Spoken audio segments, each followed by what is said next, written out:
Seja muito bem-vindo a mais uma edição do melhor debate teológico da televisão brasileira. E hoje nós vamos responder uma pergunta muito intrigante. Será que todo o mal que acontece no mundo é culpa do diabo? Bom, isso é algo que acontece desde a criação. Afinal de contas, o ser humano tem essa tendência de sempre colocar a culpa em alguém. Com Adão e Eva, isso já aconteceu. A culpa, afinal de contas, era da serpente. Mas será que todas as guerras, todas as catástrofes, a doença, todos os males que acontecem, sejam eles globais ou até individuais, como, por exemplo, você perder um emprego, você ser reprovado em uma prova ou em um concurso ou em uma matéria, ou você não conseguir o emprego desejado, seja o fim de um relacionamento, problemas de saúde.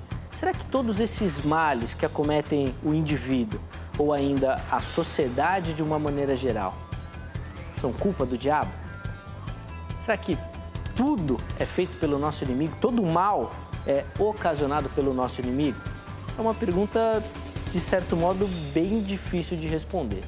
Ou será que a culpa é do ser humano também? Ou a culpa é dividida? Bom, essa pergunta principal e as outras perguntas nós vamos responder agora no debate de hoje do Vejam Só, que já está no ar.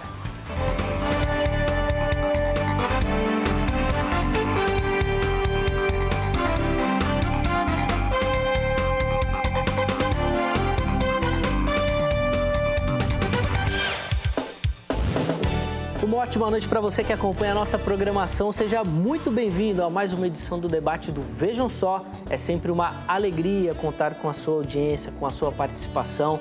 E a gente prepara, produz e exibe o Vejam Só para que você aí que nos assiste possa, obviamente, aprender, ter mais conhecimento e reforçar a sua opinião ou, quem sabe, formar uma nova opinião. Por isso a gente procura sempre trazer duas posições diferentes para que você possa ouvir aquela pessoa que já concorda com você e aquela que discorda também, para que você possa com certeza crescer em conhecimento.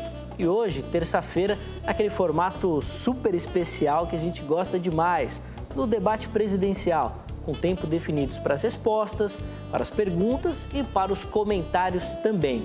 Sem mais delongas, vamos apresentar os nossos convidados de hoje, e daí nós já iniciamos também o nosso debate, né, a nossa conversa sobre o tema proposto. Eu vou começar com ele, que é mais do que sócio aqui do programa, né? Eu acho que ele já vem no Vejam Só antes do Weber estar aqui no Vejam Só.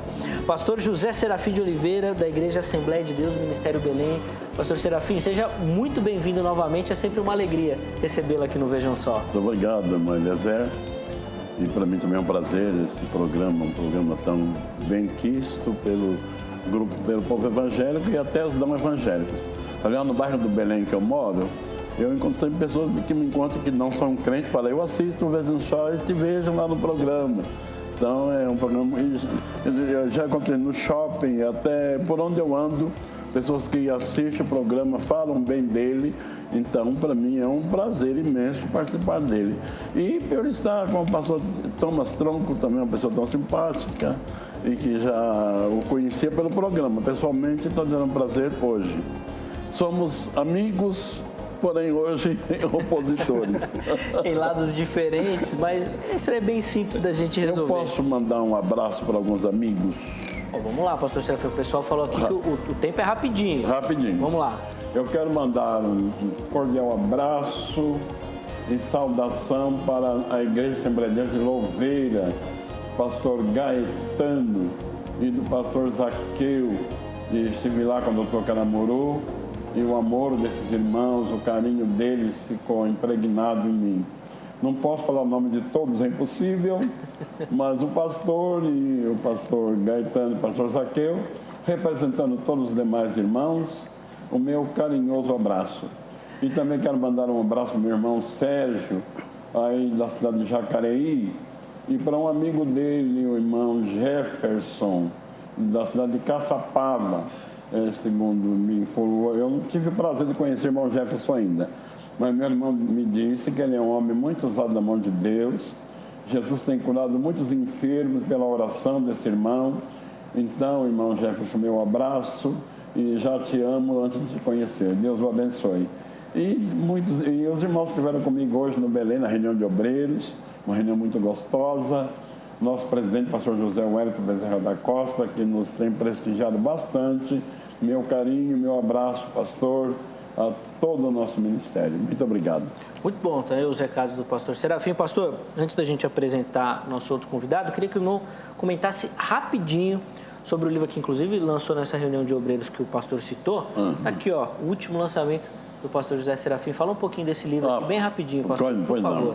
É um desejo antigo que eu tenho de lançar esse livro sobre Daniel, porque escrevemos o Apocalipse, esgotemos a 5ª edição, com o nome de Revelação do Apocalipse, mas todo estudioso da Bíblia sabe que há uma conexão muito íntima de Daniel com o Apocalipse. Aliás, Daniel é chamado de Apocalipse do Velho Testamento. E até um detalhe importante, para João no Novo Testamento, o anjo que lhe dava as visões disse: não cele as palavras deste livro porque o tempo está próximo. Mas para Daniel, o anjo disse: sela as palavras dessa profecia porque é para o tempo do fim. Então parece que nós estamos agora no tempo do fim. E eu achei tão importante esse livro. O livro de Daniel tem os 6 primeiros capítulos são históricos, apesar de mesmo nesse período, nesse trecho histórico, estão embutidas algumas profecias de caráter escatológico. Mas quando partimos do capítulo 7, 8, 9 até o 12, aí são profecias de caráter escatológico. Deus é sapientíssimo e onisciente, e a questão de mais de 3.000 anos atrás, ele revelou o curso da história deste mundo, os reinos que se sucederiam. E é interessante porque Nabucodonosor, que recebeu uma revelação de Deus através de uma imagem espantosa, ele tinha aquela ilusão que Babilônia ia ser um reino eterno. E isso lhe foi revelado naquele sonho. O próprio Daniel disse: na tua cama os teus pensamentos subiram, o que há de ser depois de mim? Qual era o pensamento dele? Os que me substituirão, meus substitutos, saberão manter o reino de Babilônia? Pastor Serafim, eu vou pedir só para o irmão ser mais sucinto, por favor. É verdade. Já explicou bem. É um livro muito bom, o livro de Daniel, muito empolgante, então, é mesmo. Então, Deus revelou tudo, tudo está revelado, e pela graça de Deus eu consegui trabalhar nesse livro, me deu trabalho, trabalhei as noites todas, porque fiz uma pesquisa criteriosa, sinto o peso da responsabilidade. Mas ele está aí, não é uma linguagem acadêmica, é uma linguagem popular, que todos os cristãos podem ler e podem se aprofundar e podem se alegrar com ele. Muito obrigado, irmão. Muito bom, imagina, pastor, a gente que agradece. Fica aí a dica para você que nos acompanha também. Se quiser adquiri-lo, né? Se quiser adquiri-lo, tem meu endereço? Tem, o pessoal tem os contatos. Pode ser por e-mail, por telefone. Serafim. E aí, pastor Serafim, esse é sócio nosso aqui, por isso que ele pode, tá bom? Calma, Angélica. Deixa o pastor Serafim. É a Angélica, viu, pastor, que fica falando. É ela que está dando bronca? Ela que fica dando bronca aqui, ó. E nosso convidado também muito querido, que sempre também atende gentilmente os nossos convites, que hoje vai enfrentar aqui teologicamente o pastor José Serafim, é o pastor Tomás Tronco, da Igreja Batista Redenção. Pastor Tronco, seja muito bem-vindo novamente ao programa. É um prazer estar aqui de novo, prazer conhecer o pastor Serafim. Eu já o conhecia da televisão, eu acho ele muito simpático, gostei de conhecê-lo pessoalmente. Muito obrigado. Queria aproveitar e fazer um convitezinho, mas é breve agora mesmo. Nós, no final do mês, dos dias 31 até o dia 3 de junho, nós vamos ter a nossa segunda conferência Redenção na nossa igreja, Igreja Batista Redenção. O assunto vai ser dispensacionalismo, vai ser tratado ao longo de 4 dias, é um feriado prolongado. Quem vem é uma autoridade no assunto, o Dr. John Feinberg, ele é professor em Chicago, escritor de livros sobre o tema. Então entre no site da Redenção, www.igrejaredenção.org.br, procura lá, você vai ver informações, está todo mundo convidado, gratuita a participação. Muito bom, então dado aí os recados, vamos acompanhar a matéria que introduz o nosso tema, depois a gente volta aqui para dar sequência então ao nosso debate. Guerras, doenças, brigas, corrupção, terremotos, mortes, destruição, fome, violência, tragédias. São tantos os problemas que o nosso mundo enfrenta atualmente que fica até difícil descrevê-los todos aqui nessa matéria. Porém, ainda podemos falar de problemas mais pessoais e menos globais, como, por exemplo, perder o emprego, perder o marido, a esposa, o namorado ou a namorada, não ter dinheiro e outras situações. E pelo menos para aqueles mais espirituais, a culpa parece sempre cair sobre um mesmo vilão, o diabo. Mas será que realmente tudo aquilo que acontece de ruim no mundo é culpa do diabo? A palavra afirma que o diabo anda sempre ao derredor, ou seja, ele está sempre atento a uma brecha para que entre e se infiltre em nossa vida. Mas será que a culpa é sempre dele quando acontece algo de errado? O diabo é um ser superpoderoso ou há uma supervalorização em sua atuação? As pessoas aprenderam a colocar a culpa dos seus insucessos no diabo e esquecem de olhar para suas próprias vidas e acharem realmente a causa dos seus fracassos. Será que é isso? Não queremos de maneira nenhuma negar a existência do diabo e a sua atuação neste mundo. Mas temos que analisar muito bem essa questão, já que precisamos entender e aprender como funciona a ação do nosso inimigo no mundo. Por exemplo, quando falamos de perder um emprego, será que Deus não poderia fechar uma porta para abrir outra muito melhor? Ou será que sempre que essa dificuldade aparecer será culpa do diabo? Isso apenas para termos um exemplo. Bom, o assunto é polêmico e o debate é garantido. Então é claro que será pauta aqui do Vejam Só. Por isso, fique ligado. Iremos falar sobre a ação do diabo e a sua influência nesse mundo. Tudo isso no programa de hoje, que já está no ar. Bom, vamos começar então o nosso debate e o primeiro passo é sempre pegar a opinião dos nossos convidados. Eles vão ter 3 minutos para responder a nossa pergunta tema e nessa resposta eles obviamente vão dar a dica da linha que eles vão defender durante o programa. Nós vamos começar então pegando a opinião do pastor José Serafim. Pastor Serafim, 3 minutos para o irmão responder a nossa pergunta tema hoje. Tudo de ruim, tudo de mal que acontece no mundo é culpa do diabo? 3 minutos para o irmão responder a pergunta. Não. Me parece que não vai haver muita divergência nesse assunto, que eu considerei quase óbvio, né? Quase óbvio. Que o diabo é o principal culpado não se discute, porque antes dele não havia mal. Então, ele criou o mal, ele criou esse estado ruim. Aliás, dizem até alguns estudiosos da Bíblia, eu acho que tem até fundamento, que quando Deus criou a terra, ele criou perfeita, e quando o diabo foi lançado da terra, ele já danificou tudo aqui. Depois foi necessária uma recriação que aparece no livro de Gênesis. Não está isso escrito na Bíblia, mas é a opinião de alguns comentaristas, que eu acho que tem até fundamento. Mas quando pegamos o capítulo 14 de Isaías e 28 de Ezequiel, fica bem claro como se originou o mal nesse anjo, nesse querubim ungido. Agora, todo mal que acontece no mundo, ele tem muitos auxiliares, viu? Então, ele não é o único responsável. Ele lançou a semente. Quem quiser usar, use. E muitos usam, acha que é conveniente. Estamos vendo isso no Brasil agora em larga escala, né? Tanta corrupção, tanto roubo, deixando o país na miséria, os hospitais abandonados, a educação zero, nossas crianças saem da escola com diploma, mas saem analfabeto. É um mal, é um grande mal. A culpa é do diabo? Não vamos isentá-lo, não sou advogado dele. Ele tem sua parcela de culpa, mas que ele tem muitos auxiliares, tem. Agora, esses auxiliares, se nos ouvirem, vocês irão um dia responder por isso. Muito bom, tá? Então a opinião do pastor José Serafim. Vamos também, com o mesmo tempo, 3 minutos, para o pastor Thomas Tronco, então, responder a nossa pergunta. E nessa resposta, a gente já vai pegar ali a linha que ele vai também, durante o programa, defender. Pastor Tronco, 3 minutos para o irmão. Sim. Bom, a pergunta é específica. Se todo o mal do mundo é culpa do diabo? Não, a resposta é não. ele promove o mal, ele tenta fazer o mal, ele é incansável nisso, mas a atuação dele acaba sendo limitada. E a questão principal acaba transcendendo o tema da angelologia e entra na teontologia, porque a importância desse debate maior não é nem o que o diabo faz, do que ele participa, mas do que Deus não participa.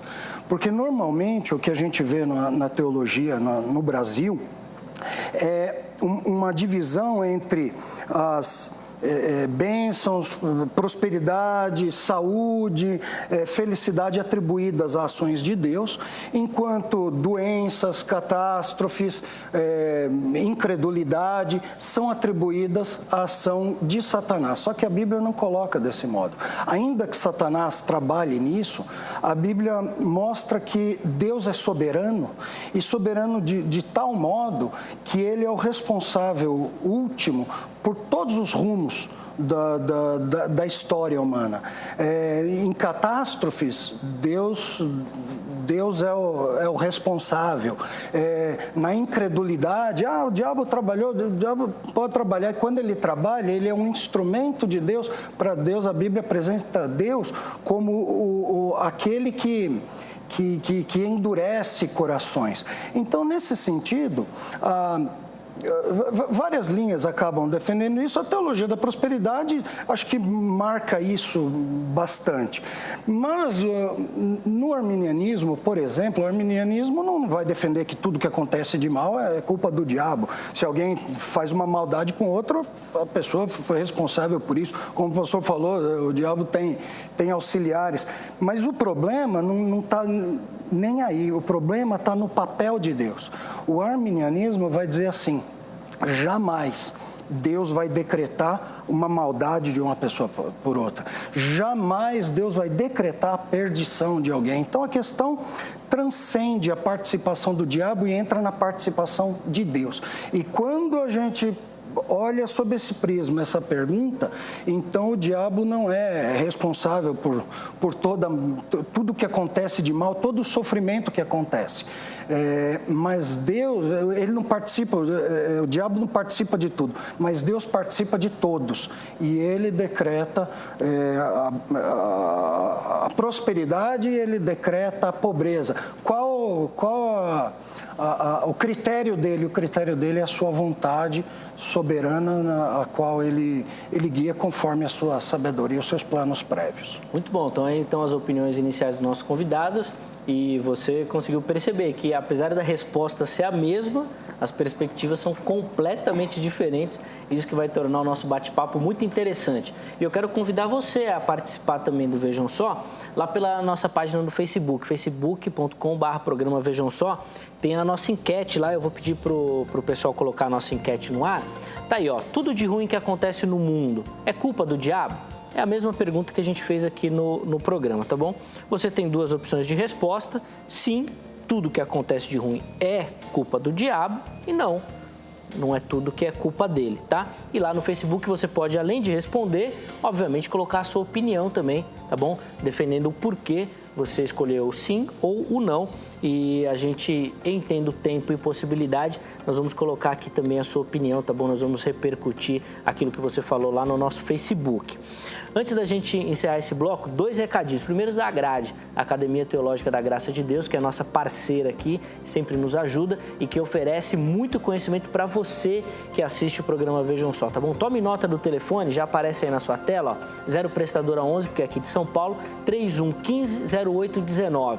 011 3115 0819. Anota o telefone e amanhã você liga lá na grade para pegar todas as informações, tá bom? São diversos cursos, são possibilidades múltiplas para você aprender muito mais sobre a palavra de Deus, tá bom? Então você liga lá e o pessoal da grade vai te explicar direitinho, tá bom? Nós vamos para um rápido intervalo. Bom, já estamos de volta com o programa Vejam Só, intervalo rapidíssimo, recebendo aqui em nossos estúdios o pastor José Serafim, o pastor Tomás Tronco, eles que vão nos ajudar a responder essa pergunta que parecia muito fácil. O pastor Serafim falou que a resposta era óbvia, mas a gente viu que as confirmações dessa resposta é que são bem diferentes e nós vamos entender mais disso a partir de agora, onde os nossos convidados vão ter tempos, né, definidos para as perguntas, para respostas e para os comentários. E nós vamos começar então com a pergunta do pastor José Serafim. Pastor, 3 minutos para o irmão então elaborar a primeira pergunta que o pastor Thomas Tronco irá responder e na sequência o pastor Serafim tem mais 3 minutos para comentar essa resposta. Fique à vontade, pastor. Obrigado. Com a palavra do pastor Thomas, eu já percebi onde vai estar a nossa diferença, né?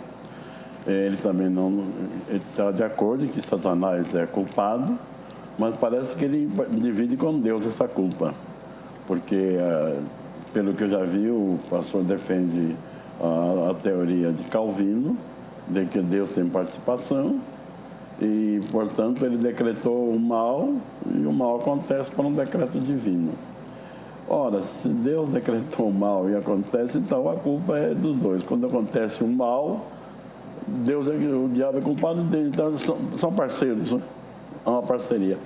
Eu gostaria, pastor Tronco, que o senhor nos mostrasse, pelas Escrituras, em que texto podemos nos basear para saber que Deus tem participação nos males que acontecem. Nos males.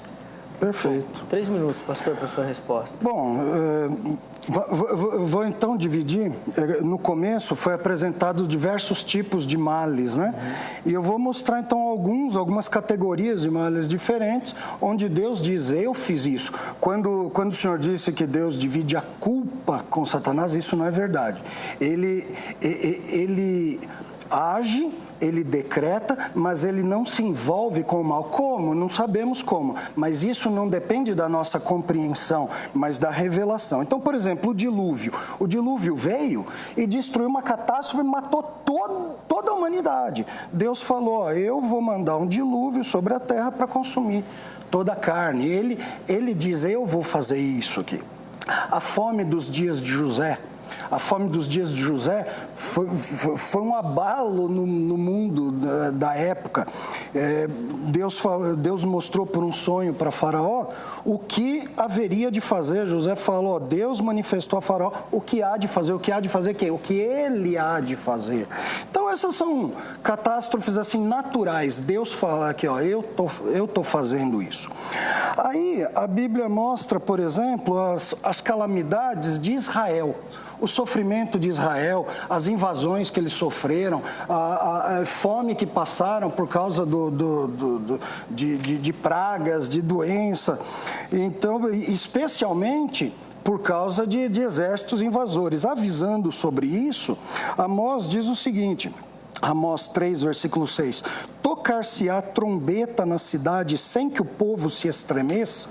E aí, isso aqui é uma ilustração, e aí ele entra no assunto. Sucederá algum mal à cidade sem que o Senhor o tenha feito? Então, o mal, os danos que Israel ia sofrer, aqui Amós está avisando, não vai ser, aconteceu, foi um azar, foi o povo que veio. Aqui ele está dizendo, Deus vai fazer isso. Nenhum mal vai acontecer que não seja Deus que vai trazer isso aqui para vocês. Ele aqui é o soberano. E aí a gente tem males, os males da vida. Nós temos, isso aqui é mais aplicado na questão da prosperidade, na questão da dificuldade. Eclesiastes diz o seguinte, 7:14, no dia da prosperidade, goza o bem. Mas no dia da adversidade, considera em que Deus fez tanto esse como aquele. Então, na prosperidade, foi Deus que fez. Na adversidade, ou seja, o contrário da prosperidade, foi Deus quem fez também. Então, se a prosperidade aqui é paz, de Deus também vem a falta de paz. Se a prosperidade aqui é fartura, de Deus também vem a carestia e a pobreza. Muito bom. Então, aí a resposta do pastor Thomas Tronco. Pastor Serafim, 3 minutos para os seus comentários. Pastor Tronco, nossos telespectadores, esses textos que o pastor Tronco apresentou, todo texto que apresenta um certo, um pouco mais, foge um pouco do natural, né, um pouco mais dogmático, eles merecem uma hermenêutica um pouco mais profunda, mas maior cuidado. Quando Isaías disse, capítulo 43, me parece, eu crio o bem, eu crio o mal. O pastor leu em Amós que o mal que virá sobre o povo, porque Deus decretou, e o terremoto, enfim, todo o mal que lhes aconteceu. Não vamos dizer que foi Deus quem criou esse mal. Isso foi uma resposta à rebelião do povo, foi uma punição de Deus. Mas é interessante ver, também o pastor fez menção do dilúvio, mas é interessante ver que até na punição de Deus o seu amor se manifesta. Então não é totalmente o mal, não. O mal que aconteceu foi o povo que atraiu esse mal. E Deus apenas permitiu. Aqui que vai entrar o nosso problema mais sério, porque eu acredito, de acordo com textos bíblicos, de que Deus deu ao homem o livre-arbítrio, escolhe o que você quiser e responda aqui com as consequências da sua escolha. Então, por exemplo, o povo antediluviano, o pecado começou com Adão e Eva. Deus colocou-os no jardim e lhes advertiu, não proibiu, se comer desse fruto, vocês vão morrer. Deus não proibiu, Deus advertiu. Porque eles podiam comer? Podiam, tanto que comeram, mas arcaram com as consequências. E com essa desobediência foi introduzido no homem o vírus do pecado. E nós sabemos o que se tornou da geração antediluviana. Depois que Caim matou Abel, e ele fugiu para a terra de Nod, lá ele formou uma geração ímpia, rebelde, materialista. Daí nascer o pecado da sensualidade, da violência, do materialismo. E está escrito lá em Gênesis capítulo 6, verso 11, se eu não me falha a memória, que a terra se encheu de violência. Já? 20 segundos ainda, pastor. Que a terra se encheu de violência. E foi tanto que, se continuasse do jeito que estava, a humanidade se autodestruía. Mas havia uma linha de piedosos. A geração de Sete, quando nasceu Enos, se começou a invocar o nome do Senhor. E daí veio aquela geração piedosa, da onde veio Noé, para que se preservasse a raça humana. Então, não foi o mal que veio de Deus, foi uma punição para livrar a humanidade de uma extinção total. Muito bom, tá aí então os comentários do pastor José Serafim. Agora a oportunidade da pergunta com o pastor Thomas Tronco. 3 minutos para o pastor elaborar a sua questão e, obviamente, já senti aqui que vai fazer algum comentário em cima da resposta do pastor Serafim também. Não, até aproveitar o gancho que o pastor Serafim disse que não foi uma ação de Deus, mas uma resposta ao pecado, né? No caso de José lá, isso não fica muito claro, mas está aí a posição do dilúvio, foi mesmo, do castigo de Israel, foi isso mesmo. Agora, a gente tem o caso de Lázaro. O caso de Lázaro, que é descrito como alguém a quem Jesus amava. Ele ficou doente e essa doença o levou à morte. Então, foi tão triste que Jesus chorou. Então, esse sofrimento, esse mal que recaiu sobre Lázaro, que afetou sua saúde e o levou à morte, foi ação de Deus ou foi ação do diabo, pastor? Nem a ação do diabo, não. O diabo não pode ferir um servo de Deus sem que haja de Deus uma Mas então, permissão. deixa eu reformular a pergunta. Foi ação de Deus essa situação ruim que caiu sobre Lázaro? Só um instantinho, pastor Serafim, antes de responder, até para a gente marcar ali o tempo direitinho, então, para o irmão ter os 3 minutos certinhos para responder, por favor, fique à vontade. Obrigado. Uma ação de Deus, o mal que veio sobre Lázaro. Olha, eu não consigo ver o problema de Lázaro como um mal. Foi uma provação rápida. porque Jesus com isso revelou a sua glória, manifestou a sua glória. Lázaro não passou de um instrumento para glorificar o nome de Jesus. Então ele permitiu que ele passasse por aquela prova, que ele passasse por aquela situação. Porque, veja bem, todos os milagres que Jesus realizou no seu ministério, parece que esse foi o maior. Porque Lázaro estava morto há 4 dias. Segundo nós sabemos, há uma tradição judaica de que quando alguém morria, o espírito ficava em roda aí, né? E se houvesse uma oportunidade, ele entrava outra vez e dava vida ao corpo. Mas depois de 3 dias, essa possibilidade cessaria. Jesus deixou passar 4 dias, para mostrar realmente que não se tratava daquela crendice judaica. E até as irmãs dele disseram, ele já cheira mal. Ele já não há mais possibilidade. Então Jesus aí mostrou a sua glória, ressuscitando Lázaro. E Jesus mandou tirar a pedra. Esse daí também foi uma prova para provar a fé das suas irmãs, porque aquele que tirou o corpo podia jogar a pedra longe, não é? Mas aquilo que nós podemos fazer, façamos nós. O que não podemos, faz Deus. E ele mostrou tanto a sua glória com isso daí, que até os inimigos de Jesus queriam matar Lázaro para abafar o milagre. Porque não tinha argumento. Que argumento iria usar para dizer que ele era falso, que ele não era real? Então, pastor Tronco e prezados telespectadores, eu não estou vendo aí um mal sobre Lázaro, mas Lázaro como um instrumento da glória de Deus. E se nós somos escolhidos para ser um instrumento na mão de Deus, ainda que nos venha alguma aprovação, amém, glória a Deus por isso.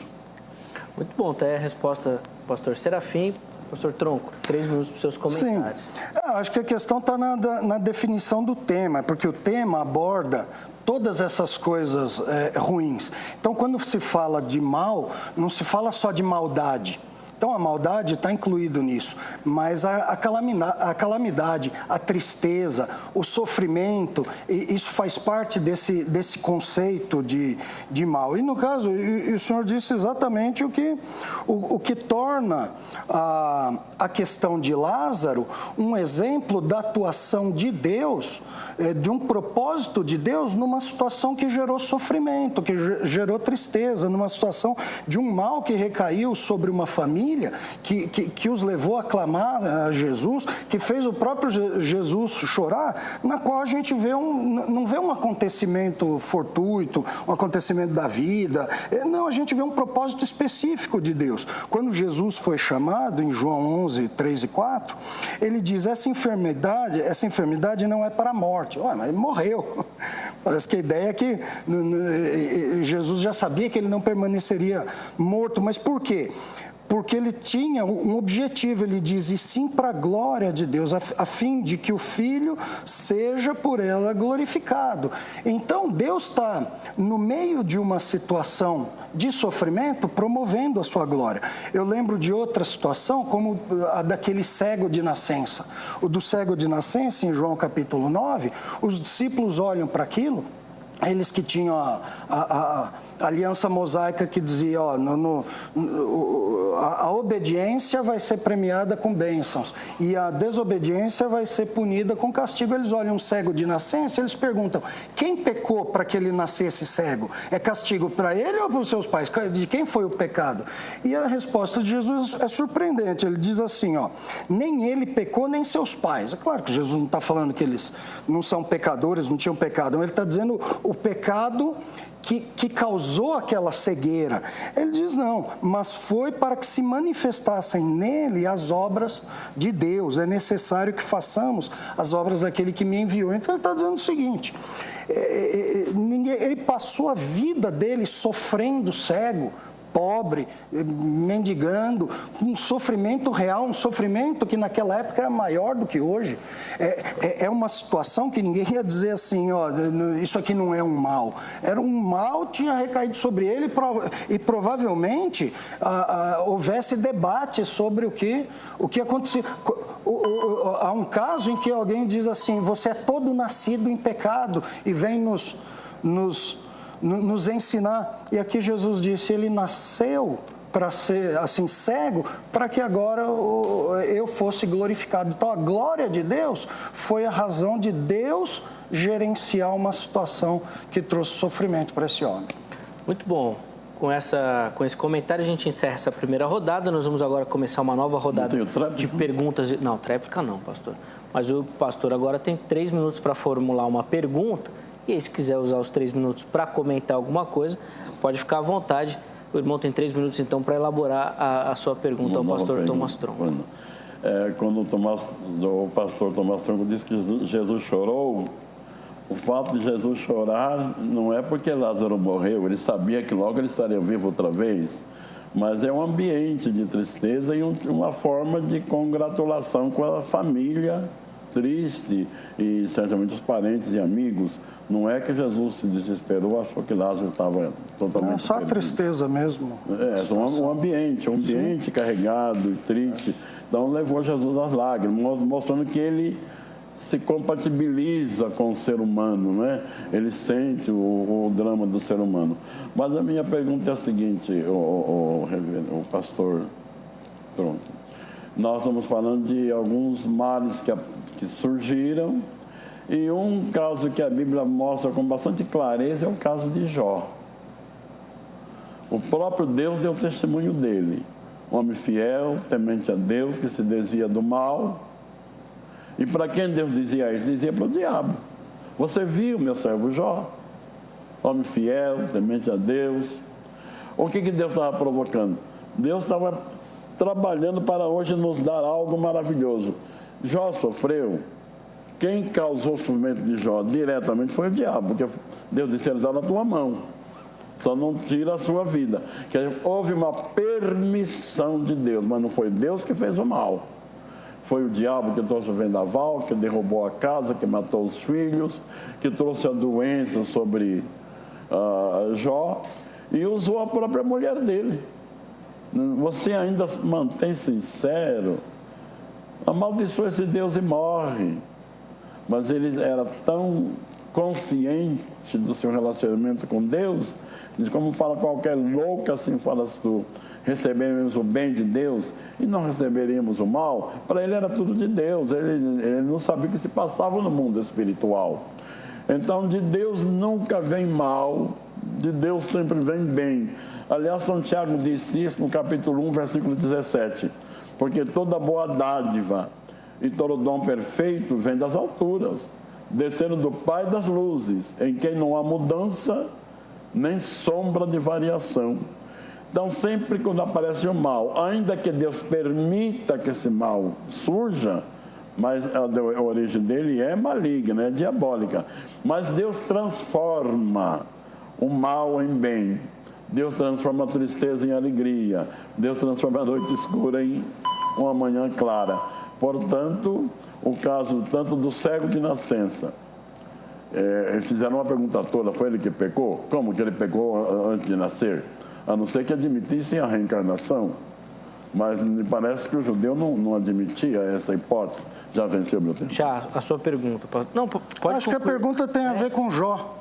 Não foi na forma de pergunta, mas ele expôs um caso de Jó, então posso abordar ele. Por favor, então, pastor. Tá bom. Então, o caso de Jó é muito interessante, justamente porque ele mostra o oposto disso. Ele mostra realmente Satanás agindo. Mas, quando Jó ele se depara com isso, e o senhor falou da esposa de Jó, no capítulo 2, no versículo 10, ele diz assim: falas como qualquer doida, temos recebido o bem de Deus, não receberíamos também o mal? Jó não tinha o conhecimento que ele tinha de Deus, ele não via problema nenhum em Deus ser soberano e com uma mão lhe dá prosperidade e com a outra lhe tirar tudo. Aí o senhor falou assim, ele tinha uma concepção, tá? Então eu entendi que, conforme o senhor colocou, quando Jó tem isso, ele diz isso, que ele recebe de Deus o bem e o mal, é uma concepção errônea dele, só que tem um problema. Logo na sequência, o versículo diz o seguinte: em tudo isso não pecou Jó com os seus lábios. Então esse texto está aprovando a visão de Jó. Ele está dizendo, Deus dá e Deus toma. Deus dá alegria e Deus dá o sofrimento. A gente quer receber alegria, mas não quer receber sofrimento. Deus faz o que? Ele é Deus. E com isso, Jó não pecou com seus lábios. Quando Deus entra em cena, aí Deus não chega e fala assim para Jó: pô, Jó, você fica aí falando que sou eu, aí, pô, mas por que você não me perguntou? Você fica pondo a culpa em mim? Pô, é que você não sabia das coisas espirituais, como o pastor falou, você não sabia, mas eu vou te falar, foi o diabo que fez, é que ele veio lá, ficou me provocando, lançou um desafio, depois ele veio e fez, eu não tive nada a ver com isso. Ele não faz isso, ele coloca Jó no lugar dele. Ele fala: onde é que você estava quando eu criei tudo? Ou seja, quem é você para discutir comigo o que eu faço ou deixo de fazer? Deus chama para si a responsabilidade. Ele não fala: eu não fiz isso. Ele fala: eu fiz isso, e você não tem nada que reclamar. No final, o que Jó fala? Senhor, ó, eu falei das coisas que eu não sabia. Agora eu bem sei que tudo podes e nenhum dos teus planos pode ser frustrado. E a gente percebe Deus atuando na vida de Jó com esse sofrimento conforme o propósito dele e depois deixando registrado. Mas Deus, por trás do diabo, é o autor máximo. Ele chama para si a responsabilidade do período de sofrimento de Jó. Muito bom. Agora sim, pastor Serafim, 3 minutos para os seus comentários. Agora pode comentar. Obrigado. Na verdade, quem causou todos os males a Jó foi o diabo. Foi ele que provocou aquele vendaval, que matou seus filhos. Foi ele que enviou aqueles inimigos para roubar os seus bens. Foi o diabo. Tinha de Deus uma permissão, mas o mal quem fez foi o diabo, não foi Deus. Agora, Deus permitiu com um propósito, tanto de abençoar Jó em dobro, e como nos deixar um preciosíssimo ensino para os crentes de todas as épocas. Que mesmo que nós soframos algum ataque demoníaco, alguma opressão diabólica, se Deus assim permitiu, a bênção virá, porque aí, pleno acordo, Deus é soberano, Ele controla todas as coisas e a bênção virá para aquele que sabe suportar. Aliás, o próprio Jesus disse em João 16:33, no mundo tereis aflição, mas tem de bom ânimo, eu venci o mundo. Então, e como João disse que o mundo jaz do maligno, o mundo foi entregue ao maligno, ele está dominando esse mundo, e quem vive no reino do diabo sofre as consequências desse reino tenebroso. Mas a esperança nossa é de um reino celestial, onde isso vai desaparecer. Então eu não culpo nunca a Deus por mal nenhum. De Deus só vem bem, de Deus só vem bênção, de Deus só vem alegria. Quando vem tristeza, ou a culpa é do diabo ou a culpa é de quem está sofrendo. Ora, por que eu posso sofrer um revés? Por meu descuido. Não é o diabo que fez, foi eu mesmo. E muitas vezes o Espírito Santo nos adverte, fala conosco, nos mostra. E às vezes nós endurecemos o coração e fazemos a nossa vontade. A coisa vai mal, aí fala: foi o diabo. Não foi o diabo. Foi a dureza, foi a ignorância. Nós temos hoje uma lei que eu acho muito justa, que todas as igrejas ou qualquer ambiente público tenha acesso para o cadeirante, para a pessoa que tenha problema. Algumas igrejas começam a construir sem consultar, sem ter um engenheiro responsável, e começa a fazer a olhômetro, como se diz. Vem lá um fiscal, embarga a obra e fala: foi o diabo. Não, não foi o diabo. Foi o fiscal. E nem o fiscal. O fiscal também cumpriu o dever dele.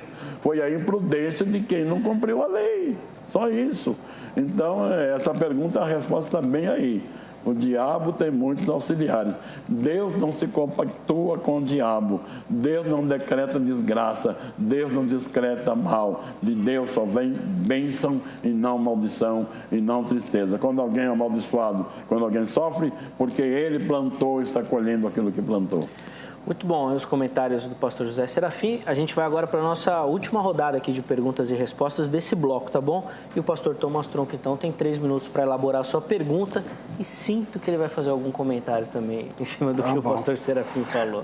Não, eu só vou aproveitar. É que o pastor disse o seguinte, que Deus, que aquilo aconteceu, mas Deus não participou ativamente. Que Deus foi assim, ele permitiu a ação de Satanás. Então, Deus não tem participação nisso, ele não controlou nada, não comandou, não ordenou nada, ele não ordenou que não era assim o plano dele fazer algo assim. Isso foi iniciativa e foi ação do diabo. Então, nesse caso, vamos pensar então num outro caso. Se nesse aí o senhor disse que não foi ação de Deus, foi só uma permissão, então eu quero perguntar se há ações em que Deus pode usar Satanás para fazer sua vontade. Deus ordenar, ó, eu vou fazer tal coisa com tal pessoa e eu vou usar o diabo. Aí não é permitir, aí é Deus fazer algo usando Satanás. Aí Deus não é mais permissão, eu quero frisar nisso. Então eu quero perguntar, pode haver situações em que Deus, não como permissor, né? Mas como agente ordenador, ele pode usar Satanás para trazer sofrimento e calamidade para as pessoas?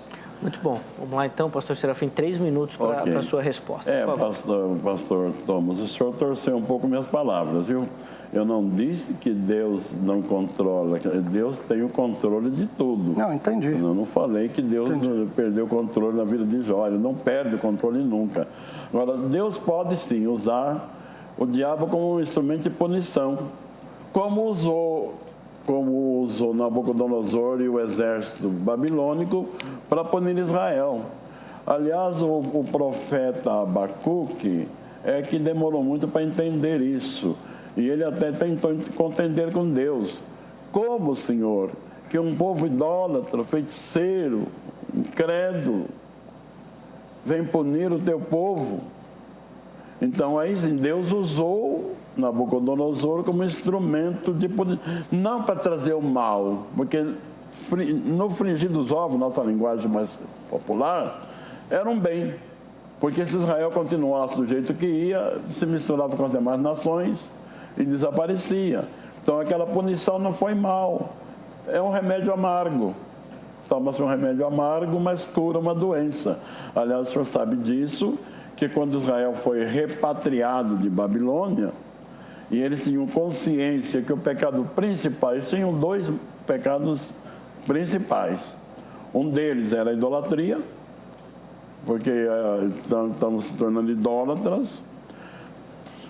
As 10 tribos caíram tanto na idolatria que foram levadas pelo rei Salmanaser II, da Síria, e até hoje não voltaram ainda. Agora estão voltando, sim, né?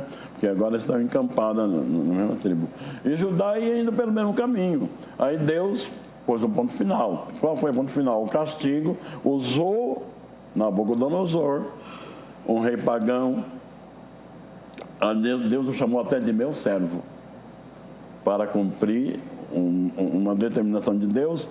Para trazer mal para Israel? Não, para trazer bem para Israel. Para eles se converterem, para eles se corrigirem e de lá poder vir o Salvador. Porque qual era a intenção de Satanás? Era corromper tanto Israel e inviabilizar a promessa da vinda de um Redentor. Deus ninguém pega de surpresa, Ele é onisciente, Ele conhece as coisas de longe. Então Ele puniu Israel usando um povo rebelde, um povo que não conhecia nada de Deus, para punir Israel. Mas essa punição, esse sofrimento, ele causou tantos bens, pastor. Daniel parece que foi um missionário na Babilônia, ganhou para Deus o próprio Nabucodonosor, que um dia glorificou a Deus e fez até um decreto para que todos adorassem o Deus de Daniel. E Israel, quando voltou, onde se formou depois a seita dos fariseus, e dos saduceus, mas os fariseus tinham justamente esse objetivo, de cumprir a lei rigorosamente e ter tanto cuidado com a idolatria, porque sabiam que essa foi a causa. Então não foi um mal, mas foi um bem. Muito bom. Pastor Tronco, 3 minutos para os seus... Bom, o senhor citou o caso de Judá, né? Que Judá foi punido pela Babilônia, foi levado para o exílio e foi restaurado, foi trazido de volta. O mesmo não aconteceu com o Reino do Norte, com Israel do Norte, as 10 tribos. Lá Deus também usou um demônio, na verdade, só que não para trazer correção, bênção. Ele diz, esse povo não vai se corrigir. E eles chegaram ao fim. O senhor citou Salmaneser V, e eles foram espalhados pela Pérsia. Para chegar a isso, entre outras coisas, Deus uma vez quis puni-los com um espírito mentiroso na boca dos falsos profetas. Ele diz, quem eu vou? E apareceu um candidato, um espírito, falou, sairei e serei espírito mentiroso na boca de todos os seus profetas. 1 Reis 22, 22. E aí Deus disse, sim, tu enganarás e prevalecerás. Sai e faze-o assim. Aí alguém pode dizer, não, mas aqui Deus está permitindo. Não, mas o versículo 23 diz, eis que o Senhor pôs o espírito mentiroso na boca de todos esses teus profetas. E usando ele para trazer punição, e uma punição sem volta. Então Deus usou aqui não para trazer correção, para trazer amarga punição. Em outros lugares a gente vê também Satanás sendo usado para outros propósitos. No caso de Paulo, sofreu tanto com o espinho na carne, era um mensageiro de Satanás para esbofeteá-lo, mas para que ele não se ensoberbecesse, porque estava ali a mão de Deus com um objetivo que não era o de Satanás. Satanás queria que Paulo destruído, que fique soberbo, que fique destruído de qualquer jeito, mas Deus queria Paulo humilde. Por isso, Deus não tira aquilo, ele fala, não, o meu poder se aperfeiçoa na fraqueza. Mas o mesmo Deus que usou Satanás para fazer um bem para Paulo, também condenou, terminou de piorar a situação de Saul, definitivamente, tendo, 1 Samuel 16,14, tendo se retirado de Saul o Espírito do Senhor, da parte de quem? Do Senhor. Né? Da parte do Senhor, veio um espírito maligno que o atormentava. Então Deus está usando aqui um demônio para atormentar Saul, para puni-lo, e não é para corrigi-lo, não é para fazer um bem, é só para trazer punição. A linhagem de Saul acabou ali. Então Deus está usando Satanás ativamente para fazer bem, usando para trazer punição, usando para trazer destruição, porque Deus é soberano até sobre Satanás, sobre quem ele atua. Pode ser permissivamente, como o senhor quiser em algumas passagens, mas muito ativamente em outras, usando Satanás para isso. Muito bom, infelizmente nós vamos encerrar esse bloco, né? Mas ainda tem mais ainda, a gente ainda vai conversar um pouquinho mais sobre isso. Bom, depois desse rápido intervalo estamos de volta para esse que é o último bloco do programa Vejam Só de hoje. A gente vai aproveitar bastante esse tempo que a gente tem e já vamos direto para a nossa pergunta. Pastor José Serafim tem a oportunidade então de fazer a pergunta que o pastor Tronco irá responder. Por favor, Serafim. As 10 tribos que foram dispersas, o pastor disse que não foi para corrigir, mas foi apenas para uma punição, elas serão restauradas ou não? Muito bom. Pastor Tronco, 3 minutos então para o irmão responder, por favor. Sim. Houve uma migração na época de Jeroboão I, quando começou a adoração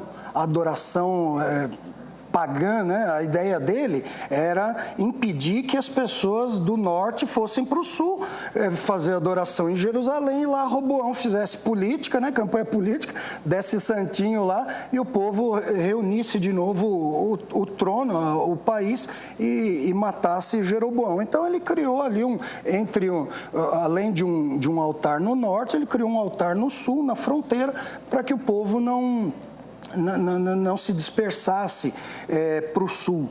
E nesse sentido, as tribos, elas migraram para junto de as tribos não, pessoas das tribos migraram para junto de Judá. Depois do ataque assírio em 722 a.C. sobre Samaria e o traslado de boa parte da população ali de Efraim, de Samaria, das 10 tribos para Nínive, para territórios da Pérsia, da Média da época, ficou gente ainda na Galileia, pessoas que depois, sob o reinado de reis de Judá, foram alvo de atenção de purificação, inclusive. Então, nem todos os habitantes das 10 tribos, nem todos os descendentes das 10 tribos foram levados e misturados com outros povos. Ficou gente ainda na região. Em Samaria, em especial, a nação que levava embora a nação conquistada, colocava outra no lugar. E é por isso que os judeus dos dias de Jesus não se davam com os samaritanos, porque aqueles que moravam ali não eram judeus, tinham sido trazidos dali, de regiões norte, talvez do que hoje seja a Armênia. Mas na Galileia não se tinha problema com gente ali, porque ali estavam descendentes de Abraão e que permaneciam, que faziam parte dessas 10 tribos. Então, a linhagem das 10 tribos permanece, ela não foi extinta, mas a nação das 10 tribos, essa foi punida definitivamente. Se Judá foi restaurado, se Judá teve uma disciplina e teve perdão, o Israel do Norte não. O Israel do Norte foi exterminado como nação, definitivamente nunca mais se levantou politicamente. Muito bom. 3 minutos, então, para o comentário do pastor Serafim. Eu não concordo com a visão do pastor Thomas, que as 10 tribos desapareceram definitivamente, porque eles, se não foram totalmente restaurados, serão no milênio. O profeta Oséias está dizendo que nunca mais serão 2 povos, nunca mais serão 2 reinos, mas um povo só. Então, é plano de Deus a restauração. E nós já sabemos que hoje já há milhares de judeus voltando, cumprindo-se Isaías, capítulo 60 e verso 8, se não me falha a memória, quando ele dizia: eu vejo homens voando como pomba vindo para o seu pombal. É o que está acontecendo exatamente hoje. Então, vem dessas 10 tribos, estão voltando e se preparando, porque sabemos que muito breve Jesus vai voltar. Israel será restaurado. Eu não sei a visão. Não, eu sei, eu concordo com isso. Eu falei definitivamente agora na história. Ah, bom. Que ele, então não foi uma punição para extinção, foi uma punição para correção. Então não foi extinção, porque se vão ser restaurados, então não foram extintos. Agora, vão ser restaurados com uma visão diferente. Sabe que com Deus não se brinca. Sabe que não se troca Deus por outros deuses. Aliás, o judeu tem tanto cuidado com isso hoje. O remédio foi amargo, mas foi tão válido que eles têm cuidado até hoje. E nós já sabemos pelas Escrituras que isso será um grande ataque do anticristo, se apresentando como um Deus e se assentando no templo que ele mesmo vai permitir que se reconstrua, e se apresentando como Deus, cumprindo-se João capítulo 5, versículo 43, quando Jesus falou: eu vim no nome do meu Pai, vocês não me receberam, mas virá outro em seu próprio nome, a esse aceitareis. Então eles vão achar que o anticristo seja o Messias, vão aceitá-lo até que ele queira se apresentar como Deus. Aí haverá rejeição total, porque o remédio ainda está amargo na boca. Estão sentindo, e sabe que se entrar pelo caminho da idolatria, vem punição de Deus. É mal? Não é mal, é bem. Ora, quando um pai corrige um filho, é para fazer mal para o filho? Não, é para fazer bem para o filho. Às vezes dá até umas palmadas, mas não é que o pai quer ver o filho da desgraça. Agora, quando o pai deixa o filho fazer o que quer, acontece, estamos vendo hoje. aí sim, aí é mal. E Deus não faz mal, Deus faz bem. Até quando a sua mão é pesada, é para o bem. Muito bom, então aí os comentários do pastor Serafim, pastor Thomas Tronco. Então, tempo para o irmão fazer a pergunta agora. Tá bom. 2 Coríntios 4, 3 e 4 diz que o evangelho está encoberto para aqueles que se perdem, aos quais o Deus desse século cegou o entendimento dos incrédulos, mostrando que Satanás tem participação na incredulidade dos perdidos. Deus também tem participação na incredulidade dos perdidos? Muito bom. Pastor Serafim, 3 minutos então. Só o tempo da gente acertar o cronômetro ali. Aí agora o irmão pode responder, por favor. Deus não tem responsabilidade, não, na incredulidade do homem. O homem é incrédulo porque dá ouvido a Satanás, porque ele parece mais conveniente, porque Deus quer que todos os homens se salvem. Essa é a vontade de Deus. Ezequiel 18, 22 e 23, Deus não tem prazer na morte do ímpio, mas que o ímpio se converta nos seus maus caminhos. Atos 17, 31, me parece, Deus, não tendo em conta o tempo da ignorância, convida agora em todos os lugares que se arrependam. Então, Deus quer o arrependimento, Deus quer que o homem se converta, mas Deus respeita no homem o seu direito de opção, de escolha, o seu livre-arbítrio. Deus não criou robô programado para o obedecer, porque não tem valor nenhum obedecer a Deus que está programado para isso. O importante é obedecer a Deus espontaneamente, saber recusar o mal e aceitar o bem. Então, quando o homem, diz bem Paulo, Satanás cegou, quem cegou? Foi Deus? Não, foi Satanás. Por que Satanás cega? Porque o homem permite que Satanás domine sobre ele. Deus não cega, de Deus vem luz. Jesus falou em João 8 e 12, eu sou a luz do mundo, e quem me segue não andará em trevas. Então, de Deus não vem escuridão, de Deus não vem luz, de Deus não vem cegueira, de Deus não vem incredulidade. De Deus vem corações abertos, almas submissas e luz para conhecer a sua palavra. Aliás, qualquer pecador que decidir conhecer a Deus, ele se revela a ele.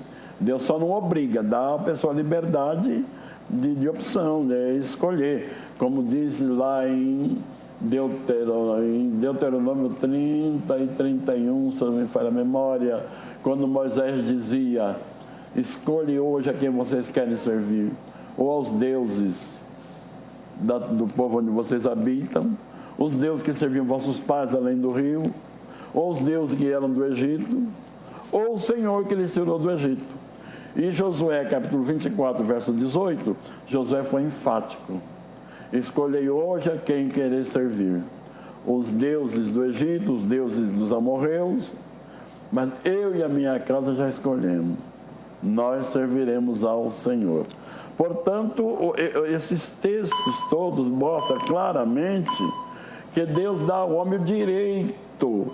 Deus lhe fez inteligente e o direito de opinar, de escolher. Então não vem a cegueira, não vem de Deus, não. A cegueira vem realmente do diabo. De Deus só vem bênção, só vem luz. Muito bom. Então agora 3 minutos para o pastor Tronco poder comentar então essa resposta. Tá bom. O pastor citou o anticristo. Eu vou até pegar um gancho nisso e mostrar que quando ele vier, a Bíblia diz em 2 Tessalonicenses 2, 9 em diante, diz que o aparecimento do iníquo é segundo a eficácia de Satanás, o poder de Satanás, né? Com sinais, prodígios, para quê? Com todo engano de injustiça aos que perecem. Então, ele vem para enganar os que perecem, que não acolheram o amor da verdade para serem salvos. Então, mostra o anticristo com o poder de Satanás agindo nisso. Só que aí o versículo 11 diz o seguinte, é por esse motivo, pois, que Deus lhes manda a operação do erro. Então, eles aceitam o engano, é porque Deus lhes manda a operação do erro. Para quê? Para darem crédito à mentira. A fim de quê? A fim de serem julgados. Então, Deus não é um participante lá, ele está usando o poder do diabo, o anticristo, para quê? Para dar a operação do erro, para punir esses homens, fazendo eles crerem na mentira. Em Romanos capítulo 1, no versículo 24, diz assim, por isso Deus entregou tais tais homens à imundícia. 26, por causa disso, os entregou a paixões infames. 28 diz, o próprio Deus os entregou a uma disposição mental reprovável. Ele tá escurecendo o caminho de alguns aqui. No capítulo 9, no versículo 17 e 18, a Bíblia diz que Deus endureceu o faraó. O faraó tinha tudo para entender as pragas, até os oficiais dele entenderam, foram lá falar com ele, mas Deus endureceu. E avisou antes que ia endurecer. No capítulo 11, versículo 7 e 25, é dito que Deus endureceu temporariamente Israel. Endurecer, são ímpios hoje, incrédulos. Ele falou que eles têm cuidado com ritos, com legalismo totalmente vazio. Eles rejeitam Jesus, eles continuam nas trevas porque Deus os endureceu. O versículo 7 e 25 mostra isso. Então a gente percebe uma atuação clara de Deus nesse sentido e com propósito. E qual o propósito? É o propósito que ele tem de se revelar. Romanos 9, eu falei do faraó, é o texto também que mais para frente, versículo 22, 21, 22 para frente, diz que ele criou vasos de ira para mostrar neles o seu poder e criou vasos de bênção para neles demonstrar seu amor, sua graça, porque ele faz todas as coisas conforme a sua própria vontade. Ele é soberano. Muito bom, tá? Então as perguntas, as respostas dos nossos convidados. Infelizmente o nosso tempo acabou, porque estava uma delícia aqui da gente ir aprendendo muito com a opinião dos dois, mas a gente precisa encerrar e eu quero pedir então que o pessoal coloque aí o resultado até o momento da nossa enquete lá do Facebook, por favor, para a gente também poder ver a opinião dos nossos telespectadores. Tá lá, tudo de ruim que acontece no mundo é culpa do diabo? 12% dizendo que sim e 88% concordando com os nossos convidados, dizendo que não. É claro que depois ali nos comentários a gente consegue perceber as diferenças também, tá bom? Muito obrigado pela sua participação e continue participando lá no nosso Facebook, tá bom? Infelizmente o nosso tempo acabou, a gente precisa encerrar essa edição do Vejam Só, mas o contato dos nossos convidados também está lá no nosso Facebook, tá bom? Você acessa, pega o contato deles e pode conversar um pouquinho mais com eles sobre esse tema também. Um grande abraço, obrigado pela companhia e até a próxima edição do programa Vejam Só. Muito obrigado!